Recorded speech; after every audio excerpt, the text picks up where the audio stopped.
हरे कृष्णा। हिंदू धर्म में आश्विन माह की पहली एकादशी व्रत का बहुत अधिक महत्व होता है। इसे इंदिरा एकादशी के नाम से भी जाना जाता है। श्राद्ध के दिनों में आने वाली ये एकादशी बहुत ही ज्यादा खास मानी जाती है। इस दिन भगवान शालिग्राम की पूजा और व्रत रखने का विधान है। कोई पूर्वज जाने अनजाने में किए गए अपने किसी पाप की वजह से यमराज के पास दंड भोग रहे हों तो विधि विधान से इंदिरा एकादशी का व्रत करने से उन्हें मुक्ति मिल सकती है। पद्म पुराण का कहना है कि इंदिरा एकादशी पर व्रत और भगवान विष्णु की पूजा से 7 पीढ़ियों के पितर तृप्त हो जाते हैं। इसके साथ ही यह भी बताया गया है कि व्रत करने वाले को नरक में भी नहीं जाना पड़ता है। गरुड़ पुराण में निहित है कि इंदिरा एकादशी व्रत करने से पितरों को मोक्ष की प्राप्ति होती है। इस शुभ अवसर पर पितरों का तर्पण और पिंडदान भी किया जाता है। इंदिरा एकादशी को लेकर ऐसा माना जाता है कि जो भी इस एकादशी का व्रत करता है उससे भगवान विष्णु प्रसन्न होते हैं और साथ ही उसे पूर्वजों का भरपूर आशीर्वाद भी मिलता है।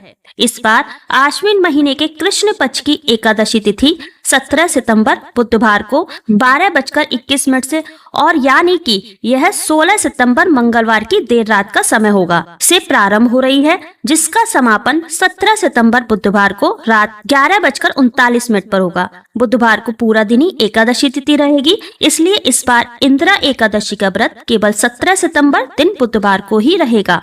सभी गृहस्थ जन और सभी वैष्णव जन एकमात्र इसी दिन एकादशी का व्रत रखेंगे। 10वीं तिथि के नियमों का पालन एक दिन पहले मंगलवार को ही किया जाएगा और एकादशी तिथि का ब्रह्म मुहूर्त रहेगा सुबह 4:41 से लेकर 5:29 तक। इस दिन प्रातः काल पूजा सुबह 4:57 से 6:07 के बीच में की जाएगी और पुनर्वसु नक्षत्र का शुभ योग रहेगा सुबह 6:26 तक और इसके बाद में पूरा दिन पुष्य नक्षत्र योग रहेगा।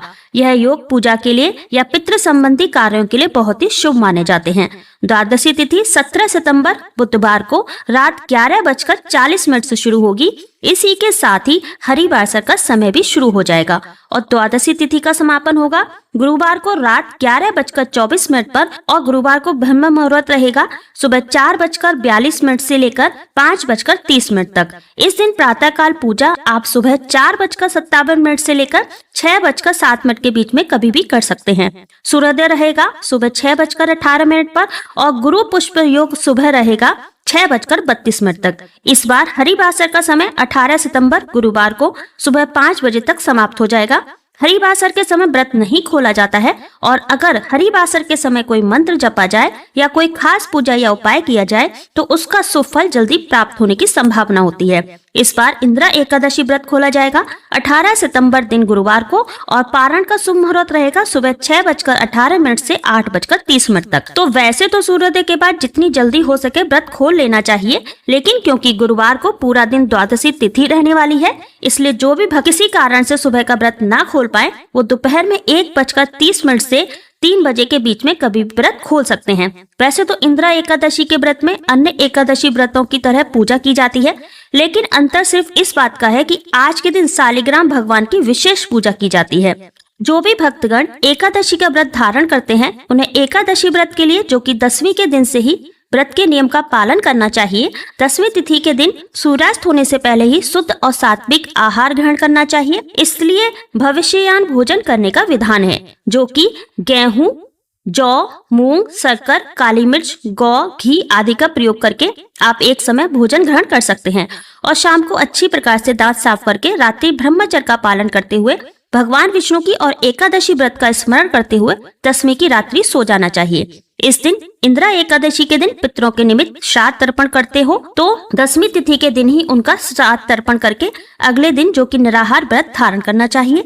अगर पितरों के निमित्त इस व्रत को उन्हें अर्पण करना चाहते हैं तो उनके उद्धार के लिए, उनकी मुक्ति के लिए 10वीं तिथि के दिन उनका श्राद्ध कर्म करके या एकादशी तिथि के दिन भी श्राद्ध कर्म करना हो तो इस दिन श्राद्ध कर्म करके गाय को खिला देनी चाहिए और इस दिन जहाँ तक हो सके निराहार व्रत को धारण करना चाहिए। यह संभव ना हो पाए तो आप एक समय फलाहार ग्रहण करके व्रत को धारण करें और इस दिन पूरे विधि विधान के साथ भगवान विष्णु का, माता लक्ष्मी का और भगवान विष्णु के शालिग्राम स्वरूप का इस दिन पूरे विधि विधान के साथ पूजन करना चाहिए। इस दिन गंध, पुष्प, धूप, दीप आदि से पूजन करके भगवान को तुलसी पत्र अर्पित करें। बिना तुलसी के इनका पूजन मान्य नहीं होता है, तो तुलसी दल भगवान को अवश्य ही चढ़ाएं। धूप दीप दिखा करके इस दिन जहाँ तक हो सके ऋतुफल आदि का भोग लगाएं, दूध से बनी हुई वस्तु का भोग लगाएं और इस दिन विशेष करके भगवान को तिल व गुड़ की सामग्री का भोग लगाना चाहिए और उसे प्रसाद के रूप में ग्रहण भी करना चाहिए। जब भी आप किसी भी प्रकार का वस्तु भगवान को अर्पित करते हैं, उन्हें भोग लगाते हैं, तो तुलसी दल डाल करके उन्हें भोग लगाना चाहिए। इस बात का विशेष ध्यान रखें। इस प्रकार से भगवान का पूजन करके निवेद अर्पित करके जल से आचमनी करवाएं। मुख शुद्धि के लिए पान, पत्र, सुपारी, लौंग इत्यादि के साथ में अर्पित करें। इसके बाद फिर एकादशी व्रत का कथा का श्रवण करें, या इस दिन भगवान सत्यनारायण की कथा श्रवण करने का भी विधान है, तो भगवान सत्यनारायण की कथा श्रवण अवश्य करें। भगवान की आरती करें। इस प्रकार से भगवान का पूरे विधि विधान के साथ सुबह और शाम के साथ पूजन करें। रात्रि का समय जहाँ तक हो सके जागरण करते हुए व्यतीत करना चाहिए और अगले दिन यानी कि द्वादशी तिथि के दिन सुबह उठ करके स्नान आदि करके सूत्र वस्त्र धारण करके भगवान का पूजन और आरती कर लें। इसके बाद फिर ब्राह्मणों को भोजन करवाएं, ब्राह्मणों को दान और दक्षिणा दे, गरीबों को भोजन करवाएं और समय के अनुसार व्रत का पालना करना चाहिए। इस प्रकार व्रत को धारण करने से व्यक्ति के सभी प्रकार के पापों का अंत होता है तथा उनके पूर्वजों का भी उद्धार होता है। नरक यातना से उन्हें मुक्ति मिलती है तथा व्यक्ति को भगवान की कृपा से सभी प्रकार के सुख समृद्धि की प्राप्ति होती है और अंत समय में स्वर्ग आदि की प्राप्ति होती है। एकादशी व्रत करने वालों को व्रत के दौरान किसी के ऊपर क्रोध नहीं करना चाहिए। अपने मन में किसी के प्रति ईर्ष्या, द्वेष का भाव नहीं लाना चाहिए। इस दौरान ब्रह्मचर्य का पालन करना चाहिए।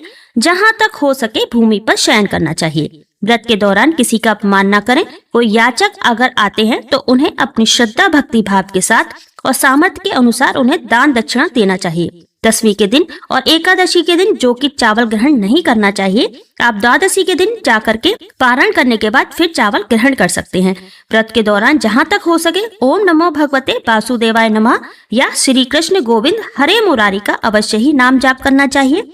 भगवान के चरणों में अपना भक्ति भाव से मन लगाना चाहिए। इससे भगवान विष्णु अपने भक्तों पर अति प्रसन्न होते हैं और अपने भक्तों के सभी प्रकार के पाप और ताप को नष्ट कर देते हैं तथा सुख और समृद्धि का आशीर्वाद प्रदान करते हैं। तो ये थी एकादशी से संबंधित जानकारी। आपको पसंद आई तो लाइक कर दीजिए और अगर आपको हमारी मेहनत पसंद आ रही हो तो कृपया करके तिथि लोक कथा चैनल को सब्सक्राइब अवश्य कर लीजिए और वीडियो को लाइक करके ज्यादा से ज्यादा अपने रिश्तेदारों और दोस्तों के साथ शेयर करें, जिससे एकादशी का पुण्य आपको भी मिल सके। धन्यवाद।